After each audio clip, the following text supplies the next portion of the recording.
All right, what you? It ain't but one guy. Hold on. There's one guy. We ain't but one guy. It ain't but one guy keeping him away from him. That's Terence Crawford. Hey, but one guy. Everyone in the room picked you to win. Everyone that I asked. Everyone. Except for me. Guess what? Because I heard he could really play. No. He can't even be Shakur. He can't fuck You. What's your core lied to you? You lost. I seen the video. You ain't seen my video. Oh, I didn't. Exactly. I just seen the video. Exactly. What would happen? Now that you take care of business, how does you and Devin Haney in? How does that fight go? The knockout. Say this. Devin Haney being at 147, he called Devin Haney out. What do you think about that fight if it's 1 or 2 fights away? It's kind of a tough fight right now because Devin Haney is right back at the top of his game. Devin showed that the weight loss was probably causing him to not have as good punch resistance, and it also probably wasn't causing him to have as much power or explosiveness as he has. He showed tremendous power, tremendous punch resistance in that fight against Norman, and for him to do that means that the weight was probably an issue. Now, if Keyshawn comes up, or if they even do a catch weight, a 143, 144, it's gonna be a very interesting fight because I think Devin has more tools and more IQ right now, but Keyshawn is different. So when you got a guy that's different, and that's why I also said that. Terence Crawford delivers a cautionary message to Devin Haney, making it clear he's backing Keyshawn Davis. Crawford believes Haney would have a hard time dealing with Davis's strength and nonstop pressure, suggesting that the matchup favors Davis due to his physical power and aggressive approach. Said I guarantee you he'll beat you though. How you gonna bet on somebody else? I'm gonna bet on him against you. I will beat you. No, you can't beat me, but I bet he beat you and I beat. Terence Crawford issues a strong warning to Devin Haney, saying boxing can be unforgiving if he overlooks Keyshawn Davis's strength and relentless drive to win. Sport chew you up and spit you out. You know, out with the old and with the new. Ali, well, as y'all ask him questions, I think about Muhammad Ali. Keyshawn Davis, strongly supported by Shakur Stevenson and Terence Crawford as family, continues to grow under Shakur's guidance, with Stevenson confident that the moment has arrived for Davis to shine. When we kind of having our, come on. Yeah. We getting past that, and that was your turn. And I'm not gonna allow and sit back and allow you to even waste that talent that you got. Cause I've been told, Key, for years, bro, you could be one of the best. All you gotta do is just, boom, discipline. You know, with both of y'all being the best, they always gonna want it. And they gotta come with it. You know they always gonna want to see it, though. You know everybody always gonna want to see it. We get to see it. Keyshawn Davis confirms talks are actively underway and assures fans that a showdown with Devin Haney is expected to take place in 2026, setting up one of the most anticipated matchups on the horizon. But let's do it. You know, I know he's dealing with some legal issues. I don't know what happened. He said he had to turn himself in, but I believe he tweeted like, Keyshawn, let's do it. I mean, he said that? Yeah, but he tweeted like something like that. Yeah. Well, you know, Bill was in my DMs. We already was talking about it, honestly, before he even hit the media. So I know it's going to happen in 2026. And you're good going straight to Devin in your first fight at 47? If it make money, it makes sense. Right. So obviously I want to get your take on your brother, Shakur, dominant performance. Roy Jones Jr. speaks highly of Keyshawn Davis, pointing to the high-level competition he's faced and his impressive speed, while labeling him one of boxing's emerging stars. Competition. He's fought some elite guys. He's come up short, but he's always fought hard. He's never been stopped. I thought Keyshawn looked really, really good early on in that fight. He looked very poised, and Jermaine was fighting a fight that you typically don't see him fight. Jermaine is known for being very physical, very rough, and he's going to make it dirty if he has to. He was laying back, and it looked like he was allowing Keyshawn to take some ground and get established, but then Ortiz flipped the script and changed the game plan. He started to get into his normal bag of roughhousing and making things dirty. And I said, man, I like that. I was telling Shakur, I was in the locker room watching. I said, I like what he did right there because he went away, let you get comfortable. And then he said, no, here I am. I'm going to be the guy that you actually thought you was going to be fighting, but I'm not going to do it in the first round. You saw Keyshawn have to make some adjustments too. And I love Roy Jones Jr. suggests that Keyshawn Davis gain a bit more experience with another fight or two before stepping up to face Devin Haney, believing it would better prepare him for that level of competition. You understand me? So when you gotta have that intangibleness about him, where he can be a different guy when it's time to be a different guy, you can never count him out. However, if I were pushing Keyshawn, I would have another fight or two before I fight Devin, just for experience purposes. And if I was Devin, I would try to jump on it right now before he gets those couple fights, because the more experience he gets, the harder he's gonna become to beat. Yeah, that's going to be a tough fight, for Keyshawn Davis. And I think in many respects, Devin Haney too. You can't take Keyshawn Davis light. He can really fight. He's really like that. The weight difference is a concern, and it's a fair question. Is he ready now? Is he ready a fight or two from now? But that's the fight, really. If you really want to scream, I'm back. That's the type of fight that you want, because obviously it's in the Turki Al-Sheikh universe, and that's a fight that's going to get... Greg Hackett shared his unfiltered perspective on a possible showdown between Keyshawn Davis and Devin Haney, stressing why matchups like this are essential for boxing's growth. Hackett explained that these fights raise the sports level because both competitors understand each other's abilities and flaws, which naturally increases the pressure and significance. He pointed out that fans want to see top-tier fighters face true equals, whether it's Haney against Shakur Stevenson, Haney versus Teofimo Lopez, or now Davis against Haney. According to Hackett, these are the contests that truly define elite status, since fighters outside the top tier simply don't possess the physical tools or mental sharpness to compete at that level. We need fights like that is because there's things each one of them know about each other. They know that those are great fights. We need those fights. We need those fights. We need the Dev and Shakur. We need the Dev and Tio. We need the Africa and Shakur, the Africa and Tio. We need the Gary Antoine mixed in there. We need the Lamont Roach mixed in there. It's a lot of guys. The Abdullah Masons mixed in there. It's a lot of guys we need mixed in there. You know what I'm saying? These are the fights we need. Those other guys, the B class, C class guys, they can't keep up with them, either physically or mentally, or both together. They can't keep up with them. You see it. What kind of message do you think Keyshawn, made it in possibly the 40 to 47 division, beating Jermaine Ortiz the way he did? I mean, I don't know. 47 is a different division. That was that one. Hackett also weighed in on Davis's recent victory over Jermaine Ortiz, acknowledging that while the performance at 140 pounds was impressive, moving up to 147 will present a new set of challenges. He doesn't see Davis as undersized for the division, noting that fighters often appear larger on screen than they actually are in person. According to Hackett, the bigger question is whether Davis can stay consistent and composed as he faces tougher opponents. With his skill set, background, and determination, Hackett believes Davis has what it takes to compete at a high level. A matchup against Haney, he added, would be exactly the kind of elite contest that fans and the sport need. Is he too small for 147? He looked good at 40. No, I don't think he's too small. These guys only look real big on TV. When you see these guys in person, they don't be that big. You know what I'm saying? So he's not too small, no. The thing is, with Keyshawn, can he keep it together? Can he keep it together mentally? If he can keep it together mentally, then we see great fights out of Keyshawn. If he do that he say he been doing, which I don't know if he was lying or not, saying that he was drinking and camp and shit like that, I don't know if that's true. I don't know if it's a lie. I don't know if it's, if he was telling the truth. I don't know. But if he could keep it together mentally, then we see great fights out of Keyshawn.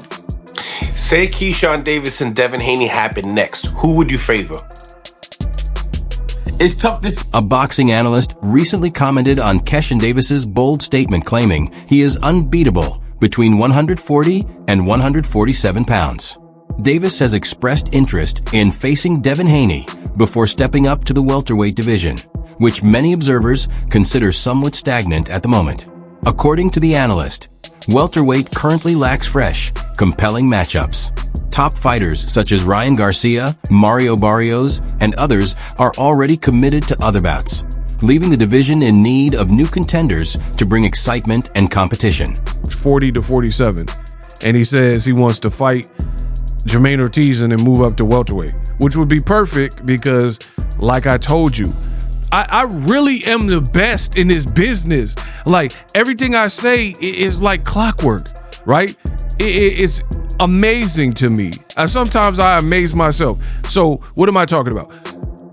I literally just said welterweight is dry. It's a stale, stagnant, horrible division right now. Not too many ways to mix and match the guys. And then the guys you could mix and match are pretty much busy. The Ryans, the Barrioses, and the Rollies, as I mentioned in the beginning of this video. And I told you it's going to require, this is how it works in the sport of boxing. I know because I've been here. The analyst emphasized that boxing benefits when fighters move up in weight, as it creates fresh rivalries and opens the door for new opportunities. He highlighted examples like Jaron Boots Ennis, who moved from 147 to 154 pounds, generating excitement in that division against opponents such as Sebastian Fundora, Virgil Ortiz, Jermall Charlo, and Errol Spence. Applying the same logic, he suggested that the welterweight division could be reinvigorated if emerging talents like Keyshawn Davis, Shakur Stevenson, and Gary Antoine Russell make similar moves.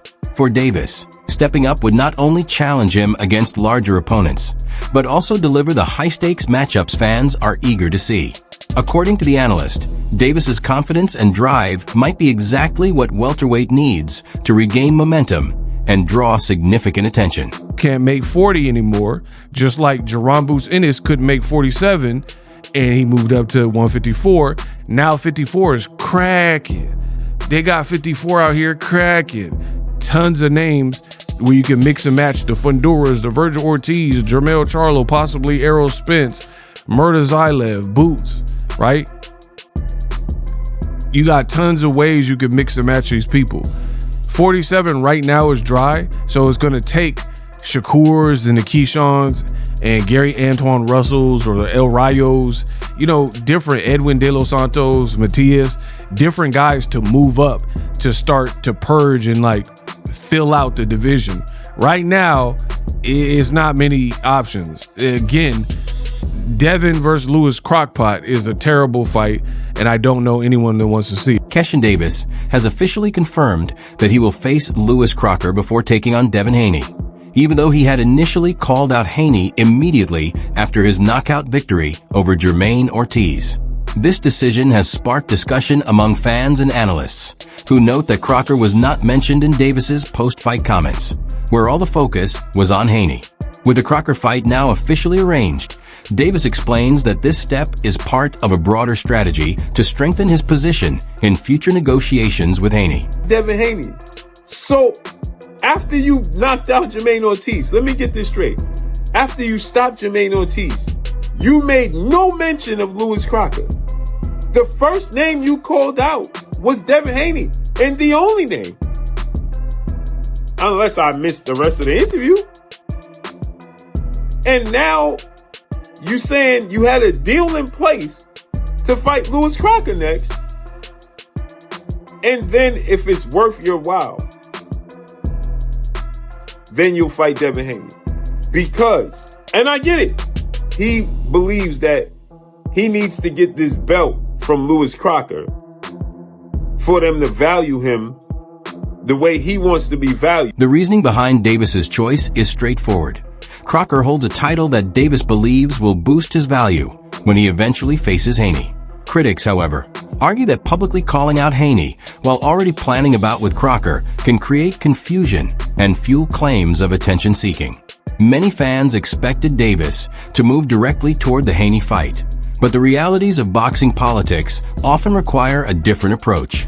By defeating Crocker first, Davis not only strengthens his negotiating position, but also adds legitimacy to his eventual showdown with Haney. While some see this as a strategic move and others view it as misleading, Davis remains one of boxing's most talked about prospects, and his road toward Haney continues to capture widespread interest. Fight in negotiations with leverage with Devin Haney. I get it. So what's the point in calling out Devin Haney? Why didn't you tell the world I'm going to fight Louis Crocker next? Because he knows it's not going to be acceptable. If he came out and he says, after Jermaine Ortiz, I'm fighting Louis Crocker, he knows that the fans ain't going to accept that. So he's saying Devin Haney multiple times because he understands what Devin Haney represents.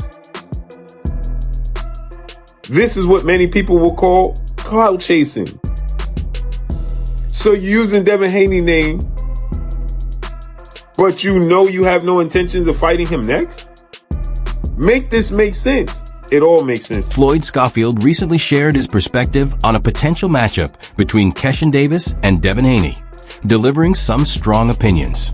While he acknowledged that both fighters bring excitement and skill to the ring, Schofield expressed doubt that Davis could come out on top. He argued that Haney's experience and composure give him a clear advantage, particularly after Haney showcased a higher level of control and technique in his most recent fight. Schofield also noted that although Davis appeared impressive against Jermaine Ortiz, Ortiz himself seemed tentative and never fully challenged Davis, which may have made Davis's performance appear more dominant than it truly was. No matter which one go up there, Devin is Devin. Devin gonna show up. It's gonna be a great fight with either one of them. Cause Devin took a loss and he don't want to take another loss, whether he got it cleaned off his record or not. He don't want to take another one. Fight though, I ain't gonna lie. Both of them are good fight. Even I don't think Keyshawn is gonna beat Devin. I really don't believe Keyshawn will beat Devin. Too much experience? Why? I don't know. I just don't see. But off my prediction yesterday, I'm not gonna get that because people will say things. But skill wise, I don't believe this new Devin that showed up his last fight. Keyshawn is going to be able to run through like he did Ortiz, a smaller guy who seemed like he didn't want to be in there. I ain't gonna lie, as much as I don't like Devin, I did not expect Devin to do that to Norm. Schofield also weighed in on the stoppage in Davis's fight with Ortiz, arguing that the referee may have ended the bout prematurely, essentially giving Davis an easy win without allowing Ortiz a full chance to recover. While he recognizes Davis's talent and his relentless, dogged approach, Schofield maintains that Haney operates on a higher plane. He pointed out that Haney has demonstrated the ability to take clean punches from opponents without faltering, showcasing his toughness and ring savvy. That said, Schofield admitted that Davis possesses the size, speed, and skill to make the contest competitive, particularly if he lands his combinations early in the fight. In his view, a Davis versus Haney matchup would be compelling, but Haney's experience and durability could ultimately tip the scales. Catch him too, and then even buckle Devin, so I don't know. And Keyshawn's performance wasn't great. It was good. He stopped him. That the referee gave him a gift because the ref stopped it. He didn't even give Ortiz a chance to stand up. Not saying Ortiz would have won, but it wouldn't have been a knockout in that 12 seconds. No, that's what I'm saying. But it wouldn't have been a knockout. The ref gave that gift. He didn't even get his man the count to get up to 8, so or to 10. So I don't know. I want to see. I would want to see the Keyshawn and Devin fight. Key do got some dog in him, so I would like to see that. I like the new version of them though. I like the God more in it. The maturity of seeing them grow up as fathers. Like, yo, just to see these young men get into these points is amazing. And they still in their 20s. So I can imagine them in their 30s. Keyshawn Davis has openly shared his reasons for targeting a fight with Devin Haney, emphasizing both the championships and the legacy at stake. Davis mentioned that he heard Haney might vacate his belts, viewing that as a prime opportunity to step in and claim them for himself. He considers this the ideal moment to test himself against top-tier competition. While Davis recognizes Haney's experience and poise, he maintains that his own youth, drive, and skill give him the edge as a more formidable and dangerous contender. The light-skinned kid might vacate them belts, so we just try to get to them jumps, you know what I'm saying? Is that a fight? Well, as far as Anthony Yiga goes, what does he bring to the table that can make this a difficult fight? He's southpaw. I never fought a southpaw in pros yet. This is a 10-round fight, so I feel like if I was him, I feel like he probably gonna try to drown me.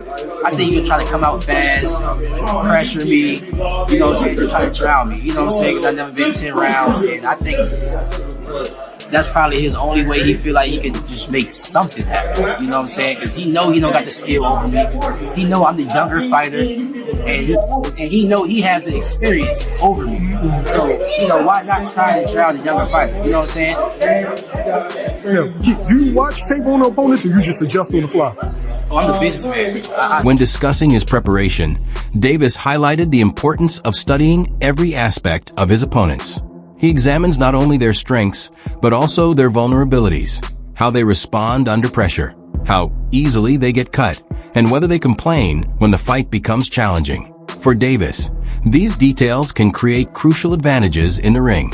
He acknowledges that Haney will attempt to leverage his experience, but Davis is confident that his own speed, power, and relentless work ethic will prevail. Predicting a knockout, he believes Haney will falter once the pressure builds. Bold and self-assured, Davis insists this bout is more than just another victory. It's a defining moment to establish himself as the future of the sport.